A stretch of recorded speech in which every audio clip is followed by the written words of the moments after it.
the goodness, the kindness, the love that we do experience some of here. But that all comes from God, you know? Hmm. And I want to say this. C.S. Lewis uh, once said that um, hell is a privation, meaning it's not a something, it's the absence of something. So I believe that God is love. I think near death experiencers testify to that all over the world. And that the reason God created us is for love. Hmm. And the one thing that is necessitated for love to be real is free will. Hmm. And so so God will do anything for anyone to take us as his own children. But the one thing he won't do is violate our free will. In other words, I can't buy your love.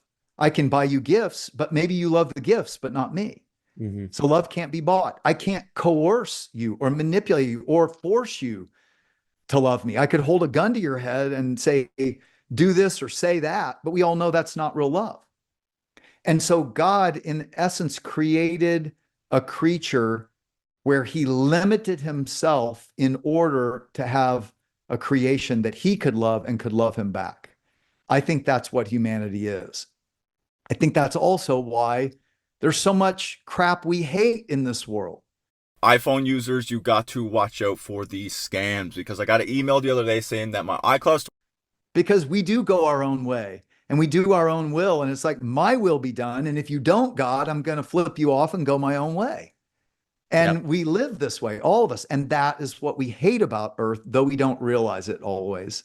Yeah, the And collateral so, damage of free will is massive and horrific. So the good that free will through the love relationship with God, what it brings about must be so much more great than the current collateral damage that we're facing in order for God's assessment of the human condition to have been seen as worth it. exactly. And that's what I postulate that in, there's a hell chapter of hellish NDEs, and I tell Howard's story and some others as well. But I believe that what God is giving us in this life is we start with the knowledge of good and evil, a taste of heaven and a taste of hell, but greatly reduced. You know, we complain, why, if God loves us so much, would he allow so much suffering? Well, what if it's actually not so much? What if he's actually muted it and put us in a temporal, one dimensional timeline where we get a second and a third and a fourth and a fifth chance to simply turn to him and accept his forgiveness and his love? And that's all he needs to make us right with him forever. Like, what if he made it that simple because he loves us that much? But love does require, the ability to choose, forget you, God, my will be done.